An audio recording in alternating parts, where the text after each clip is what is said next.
Fala pessoal, nós estamos aqui hoje com mais um vídeo da semana de saúde mental no ambiente de trabalho do nosso quadro Seven Talks. E hoje está aqui conosco a psicóloga Patrícia Andrade, que trabalha com a gente na consultoria. Muito obrigada, Patrícia, mais uma vez por estar aqui, né? Com a gente nessa semana de saúde mental no ambiente de trabalho. Eu gostaria que você se apresentasse. Tá certo. Eu que agradeço primeiramente, né, o convite de poder participar mais uma vez aí. Então, eu sou a Patrícia, sou psicóloga, atuo aqui com o pessoal da Seven, né, no ambiente organizacional e também atuo na área clínica. E é um prazer estar aqui com vocês mais uma vez. É importante falar que a Patrícia, né, ela é a psicóloga posso falar ramo? Pode. No ramo de psicologia cognitiva, né? Isso é uma coisa que eu descobri também, né? Que psicólogos, existem vários psicólogos, né? E ela trabalha aí na área da cognitiva, correto? E hoje nós vamos falar um pouquinho sobre ansiedade e estresse no ambiente de trabalho. Patrícia, diferencia pra gente, para começar aí, sobre o que é ansiedade e o que é estresse. Tá certo, vamos lá. Ambos são ali algo de ordem emocional, né? Mas também tem algumas questões, né, baseadas aí na nossa forma de pensar sobre isso. Então, a ansiedade, ela é uma preocupação extrema que começa a trazer pensamentos muito pautados em algo negativo. Porque a ansiedade, por si só falando, ela é uma resposta do nosso corpo nos mostrando que estamos enfrentando uma possível ameaça ou um possível perigo.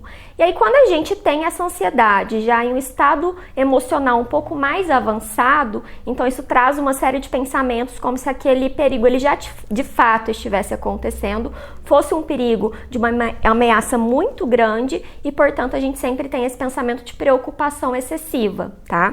O estresse, ele já vai vir como uma resposta de todo esse conjunto que já começa a trazer um problema já no funcionamento diário ali dessa pessoa. Ela já vai perdendo a paciência, ela vai perdendo concentração, ela já não consegue mais ter um alto nível de produtividade, tá? Correto, muito bom. E Patrícia, quais são os sintomas, né? A gente sempre fala que primeiro tá no emocional e depois vai para o físico, né? Quais são os sintomas dessas duas síndromes? Tá. Os sintomas são bem parecidos muitas vezes nesses quadros. Por quê? Vai vir taquicardia, palpitação, sudorese, tremores, né? Visão turva, porque como é uma resposta do nosso corpo, a visão do que a gente pode enfrentar uma possível ameaça, um possível perigo, o nosso corpo ele vai liberar tudo isso como forma de nos deixar preparado para lidar com esse perigo. Só que como a gente não tem a percepção de que esse perigo é real, o nosso corpo vai reagir da mesma forma. Então vem dores musculares, né, toda essa agitação corporal e que acaba aumentando, né, o nosso pensamento acerca do perigo. Porque a gente começa a entender o quê? Se eu estou sentindo tudo isso, é porque de fato vai vir a acontecer, eu começo a me preocupar ainda mais e isso aumenta aí o nível da ansiedade e do estresse. Bacana. Eu gosto de uma frase que você sempre fala, né, que já né, da linha da cognitiva, que o nosso pensamento, né, a nossa mente cria muito, né? Sim. Às vezes é muita coisa que é ilusão, que a gente cria. E eu vejo que um pouco da ansiedade é justamente isso, né? A criação da nossa mente, né? Exatamente. Justamente por o nosso cérebro ele não fazer essa distinção de real e não real. Então, a cada passo que eu tenho um pensamento pautado numa preocupação excessiva, eu começo, vamos dizer assim, contar histórias para mim mesma de que aquilo está acontecendo. O meu pensamento, então, vai se reforçando nisso e gerando novamente os sintomas. Então, é como se eu entrasse em um ciclo. Aqueles sintomas, eles vão se intensificando e a minha preocupação ela vai aumentando cada vez mais, chegando aí a quadros mais extremos. Ótimo, ótimo, ótimo, ótimo. E como que isso afeta no trabalho, né? A ansiedade, o estresse, como que isso afeta? Tá. Pensando em produtividade, que a gente está falando de um ambiente que exige isso. Então, a ansiedade, por ser uma preocupação, né, a pessoa ali dentro, ela vai começar a enxergar preocupações até nas pequenas tarefas, aquelas tarefas que ela faz normalmente no dia a dia, ela vai começar a acreditar, talvez, que vai surgir um problema acerca daquilo, que ela não vai ser possível de resolver. Então aquilo vai intensificando e vai baixando a sua produtividade, porque ela acredita que vai acontecer algo ruim, muitas vezes ela deixa de fazer por esse receio, e aí isso atrapalha nos seus resultados, tanto individuais como na empresa no geral, pensando que a gente está falando de um conjunto, né, que funciona ali tudo interligado. Então, se em algum momento alguém tem uma baixa produtividade, isso também vai afetar no todo. Além da falta de concentração, porque aí o pensamento ele vem e persiste muito, então a pessoa ela já não vai conseguir concentrar tanto quanto ela concentrava. Ela vai começar, muitas das vezes, até ter uma falta de perspectiva, por acreditar ali e desenvolver a ideia de não ser capaz de resolver aquilo, e ela começa a não ter perspectiva futura, e isso aí acaba atrapalhando tanto a pessoa individualmente como o ambiente no geral. Tá. A pessoa viu que tá dessa forma, né, nesse nível alto aí de ansiedade, que aí já começa a pegar assim no físico, né, a sentir no físico. O que a pessoa deve fazer? Como ela deve tratar isso? Quem ela deve procurar? Tá. Tem algumas estratégias que a própria pessoa ela pode começar a colocar em prática para ajudar. Tá? A ansiedade vindo de um pensamento, vamos por assim dizer que o nosso pensamento ele vem de uma forma muito automática, então a gente não pensa sobre ele, né?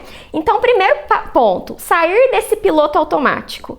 Por quê? Essa preocupação ela também vem de uma junção de várias outras preocupações pequenas. Então, é sair desse piloto automático, é começar, por exemplo, pensando no ambiente de trabalho, dar aquelas pequenas pausas, né, entre uma tarefa e outra, esticar o corpo, respirar, porque a ansiedade ela vai trazer também um sintoma muito marcante, que é a nossa respiração muito ofegante. E aí, o que acontece? Eu respiro mais rápido, a minha concentração, ela também vai se esvaindo. Então, assim, ter essas pausas ajuda muito. Respirar, trazer consciência, né, voltar o foco para o que de fato está acontecendo e avaliar o contexto real. Pensando que o nosso pensamento está muito pautado numa irrealidade, trazer o foco para o real, o que de fato está acontecendo, para conseguir ali ter uma percepção melhor e mais realística da situação, né? Sem contar que também ele pode procurar ajuda, por exemplo,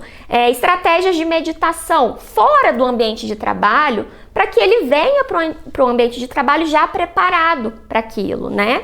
E procurar profissionais aí para ajudar nesse processo. Por quê? As estratégias, elas são muito úteis, sim. Porém, como a gente está falando de pensamento, que é a base, se ele não procurar um profissional para auxiliar nesse processo, ele vai conseguir, vamos dizer assim, mascarar esses sintomas, só que eles vão persistir, e aí quando esses sintomas voltarem, pode voltar muitas vezes mais intensificado, porque aí a pessoa pode desenvolver uma ideia do tipo, poxa, mas eu fiz tudo isso e por que que voltou? Justamente por não saber que a base está ali no nosso pensamento. Ótimo, muito bom. Eu vi uma frase que me marcou muito com relação à saúde mental, né? Que depressão é excesso de passado, né? E ansiedade é excesso de futuro. E a gente tem que viver o presente, né? A situação real. Eu não tenho que ficar imaginando e nem me lamentando do que passou. Eu tenho que olhar para o agora, né? Aliás, você também fala muito sobre isso, né? Do olhar para o agora, olhar para a situação racionalmente, né? Que isso ajuda bastante a gente ter um controle sobre isso, né? Sobre a ansiedade, não ter suposições, né? Exatamente. Que leva um pouco para a imaginação, né? Sim, eu brinco muito e eu gosto muito de trazer essa ideia, que é o quê? Você imaginar uma régua de 30 centímetros, né? Tudo que você for medir com essa régua sempre vai ter a mesma medida? né? Sempre os extremos? Não. Então, por que o meu pensamento, ele sempre vai ser no extremo? Então, é trazer essa ideia para isso. Tá, eu estou pensando que vai acontecer isso. Vamos pensar em toda a minha vivência, em toda a experiência que eu tenho aqui na minha frente, que está de fato acontecendo, qual que é a chance desse evento acontecer dessa forma, né? Dessa preocupação de fato se realizar.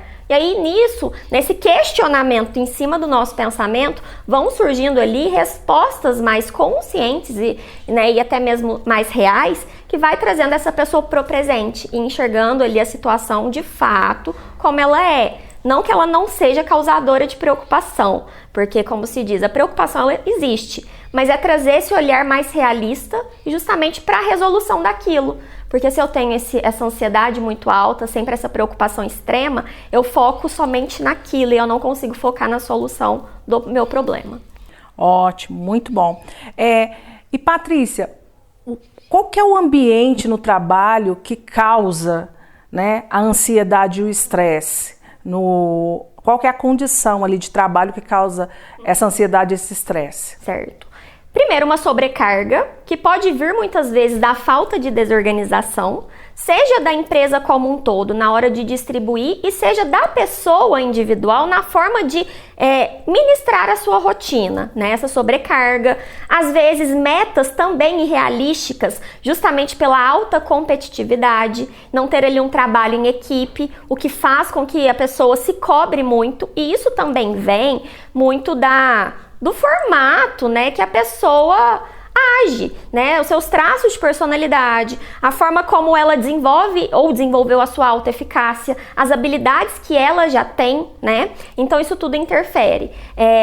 Prazos muito curtos, né, justamente por essa autocobrança, então isso tudo interfere, sem contar no ambiente em si, a infraestrutura, pensando assim, né, a falta de algo que acomode essa pessoa, por exemplo, falta de flexibilidade. Olha, o autocuidado é essencial, então se eu não puder no meu dia ali, durante as minhas tarefas, eu dar pequenas pausas, seja para levantar, respirar, isso vai acabar prejudicando também, e a gente vê que muito disso ainda acontece, essa falta de flexibilização. Então tudo isso interfere, mas eu sempre costumo dizer o seguinte, qualquer problema emocional não tem uma única causa, né? Tem várias. Então aquilo ali são coisas que intensificam, né? Vamos imaginar uma receita de um bolo. Para mim fazer um bolo, eu preciso colocar os ingredientes, bater esses ingredientes e colocar no forno. Aí sim sai um bolo. Então qualquer problema emocional também segue essa mesma linha. Eu tenho que ter uma junção de coisas, até mesmo genética, para que faça eu desenvolver um quadro aí de ansiedade ou qualquer outro problema emocional. E aí vão ter o quê? Eventos que vão desencadear isso. Eventos gatilhos que vão despertar. E aí pensando no ambiente de trabalho, tudo isso podem ser ali eventos desencadeadores. Entendi. Muito legal. Você fez eu lembrar de um episódio que eu passei numa empresa onde eu trabalhei, né? Que o diretor proibiu a equipe de rir, né? Então, tipo assim, essas brincadeiras que a gente faz, né? No dia a dia, ele proibiu de rir, né? E eu lembro que no meu departamento, eles passavam sempre no meu departamento. Porque justamente lá na época, eu não proibia de rir. Por quê? Nós somos advogados, né? E o nosso dia a dia já é pesado, porque a gente como advogado, a gente só trabalha com problemas, né? A gente não trabalha a gente tem que apresentar soluções para problemas, né? Então, como que eu vou manter ali um ambiente sisudo que já vem com uma carga pesada do trabalho, né? E eu deixava os advogados da equipe muito tranquilos, né? Havia a cobrança, tudo, de resultado, qualidade, que isso não se pode perder de vista. Mas eu sempre... Era um humor ali, né? Uma risada controlada, né? E eu vejo que a gente precisa disso no dia a dia da gente, né? Pra mesmo dar uma quebrada, né? Sim. Nas coisas mais sérias, assim, muito sérias. E a gente entender que o rir, né, é uma resposta fisiológica do nosso corpo. E aí isso é uma resposta fisiológica frente a alguma situação. Se aquilo acontece no ambiente de trabalho é porque a gente vivencia situações gostosas, prazerosas naquele ambiente de trabalho. E aí um ambiente de trabalho que não permite sorrir, por si só já se diz um ambiente que não é propício para um bom desenvolvimento, né? Então isso tudo também interfere. Isso por si só traz ali. E para mim, né, interfere muito diretamente na produtividade. Com certeza, porque o trabalhar, ele traz responsabilidades. Então isso por si só vai trazer cobrança, vai trazer essa exigência que, como você disse, não se pode perder, porque é o foco de um ambiente de trabalho. Porém, quando não é permitido essas outras coisas, aquilo se torna pesado, se torna não prazeroso. E aí a pessoa ela vai começar de fato a não ter perspectiva naquilo, a todo dia que ela for trabalhar não ter vontade de ir.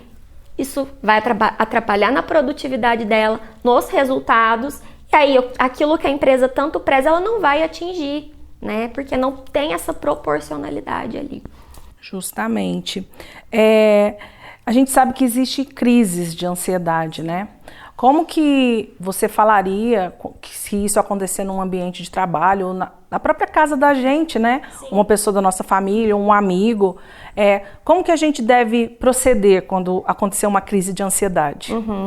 Isso vai não somente para a pessoa que estiver vivenciando a crise, mas muito mais para o entorno dela, né?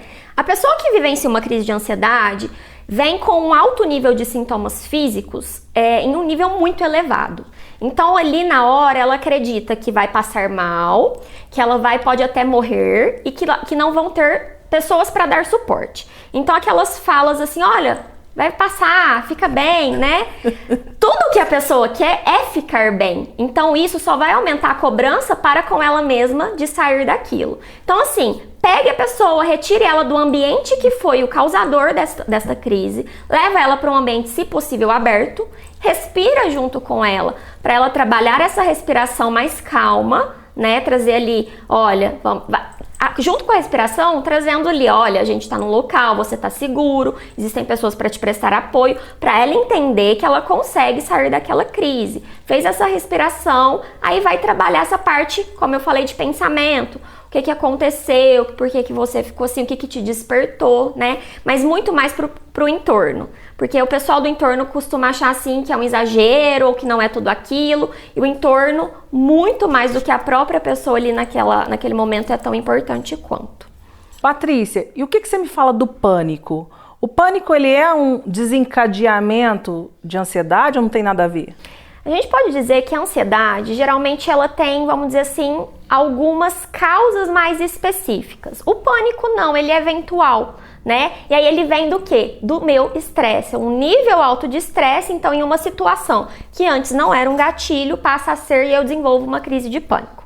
O pânico pode ser que eu tenha uma crise e depois não tenha mais nenhuma. Assim como eu posso ter uma e daí a pouco ter outra. Então o pânico ele vem realmente já dessa carga muito alta, né, do meu estresse. Vai acontecer muito parecido com a ansiedade, os sintomas, tá? E o formato de lidar com ele também é muito parecido com a ansiedade, que é justamente isso. Estar ali, prestar o apoio para a pessoa, porque ela também acredita que não vai conseguir sair daquela crise, visto que é uma crise que vem repentina, então ela nunca passou por aquilo, então esse senso de eu não vou conseguir dar conta disso é muito maior. E eu vejo que quando dá um taquicardia, realmente a gente pensa que vai morrer, né? Sim, vai me dar uma parada cardíaca, né? Alguma coisa do tipo, porque o sintoma físico é muito marcante. Com certeza.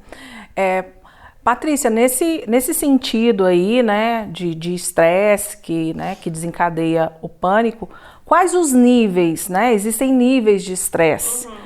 Quais são eles? Como que a gente pode identificar esses níveis? O que eu devo fazer? Certo. A gente pode classificar em 3 níveis de estresse. O estresse agudo, o episódico e aí o estresse crônico, né? O estresse agudo, ele vem frente a uma situação específica. Então, né, eu tô numa sexta-feira, por exemplo, que eu já trabalhei a semana toda, então já tô ali um pouco desgastada emocionalmente falando e de repente eu tenho que enfrentar uma reunião de trabalho e aquilo ali me desencadeia esse estresse. E aí a gente fala do estresse agudo, então é uma situação específica que vai me desencadear. O estresse ali episódico é como se esses eventos já começassem a ser mais de um. Então, mais de um evento já me desperta esse estresse, né? E aí não é só mais na sexta-feira, então já começa a passar na quinta e na sexta, começa a aumentar a frequência. E aí a gente fala do terceiro nível, que é o crônico, que é quando isso já perdura praticamente todos os dias e os sintomas físicos, inclusive, eles persistem, eles não param. Por mais que eu não esteja enfrentando um evento ali que me cause estresse, o sintoma físico está presente. E aí nessa hora a gente está falando do transbordar, né? E aí a gente já está falando de uma síndrome de burnout, por exemplo. Ótimo. Pessoal, é importante dizer que tem na série aí de vídeos dessa semana um vídeo que fala sobre burnout. Então, fica a dica aí, dá uma olhadinha aí no nosso canal que vocês vão encontrar esse vídeo falando sobre burnout, tá bom?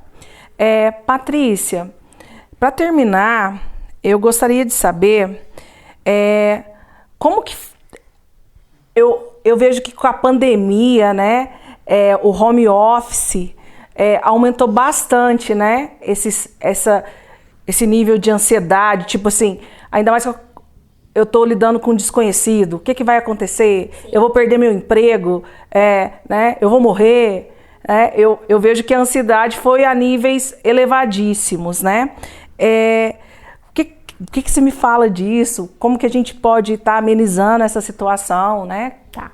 Pensando principalmente que agora o home office em muitas empresas vão continuar, né? Então, isso já vai gerar uma outra preocupação nossa. E agora, como é que vai ser, tá? A gente pode falar que o nível de ansiedade ele elevou muito estando em casa, porque a casa é um ambiente de lazer, é um ambiente de descanso. E aí, de repente, eu tive que colocar o trabalho dentro da minha casa. E aí, aquilo já não passou a ser um ambiente só de lazer. Então, essa não separação faz com que essa preocupação aumente, né? Então, o que eu costumo sempre falar? Tentar normalizar ao máximo com a sua rotina de antes. Então, se eu trabalho de um certo horário até horário tal, trabalhe nesse mesmo horário, mesmo estando em casa. Porque aí a pessoa tem percepção, eu tô em casa, então vai ser mais tranquilo, eu posso fazer do jeito que eu achar melhor. Só que isso vai trazer essa percepção de desorganização, muitas vezes, de não saber ali administrar casa, família, trabalho, né? E o que vai causar mais preocupação e até estresse. Então, separa, seu trabalho nesse horário, vai ser esse horário. Tentar separar, se possível, um local específico que eu vou usar para o meu trabalho, né? Mesmo que não seja uma sala pronta para um escritório, por exemplo, mas um cômodo da casa que eu vou deixar voltado para aquilo, né? E em casa fica mais fácil gerir esse autocuidado. Então, ter as minhas pausas, levantar um pouquinho, respirar, dividir as minhas tarefas, não ficar aquela cobrança excessiva, porque, vamos dizer assim, para ir para o trabalho eu tenho que, às vezes, muitas vezes, sair mais cedo para chegar a tempo. Eu já estou em casa, então eu não preciso gerar essa autocobrança, fica mais fácil de administrar. Mas é justamente fazer isso para ir fazendo essa separação e entendendo que horário tal é o meu momento de lazer e que eu posso sim separar isso um do outro, para não juntar tudo e até atrapalhar na funcionalidade dessa pessoa para com o trabalho, com a família, com o pessoal ao redor. E como que uma especialista como você, né, psicólogo, pode estar ajudando essas pessoas que estão passando por ansiedade, estresse? A gente vai trabalhar, como eu disse, a base no pensamento. Então, a gente vai ajudar essa pessoa a olhar para esses pensamentos, ajustar eles, né? Eu sempre brinco que não é pensar positivo, porque a gente sabe que a gente vai enfrentar situações complicadas. Então, não é fingir que não existe, mas é olhar para isso de uma forma realmente real. Então, nós ali temos esse papel de ajudar o paciente a olhar para a situação em si, trabalhar formas estratégicas para enfrentar ela, porque muitas vezes a ansiedade ela vem com comportamentos de segurança e de evitação. O que é isso? Aquele comportamento que eu faço para evitar enfrentar a situação ou aquele comportamento que eu tenho para me sentir mais seguro.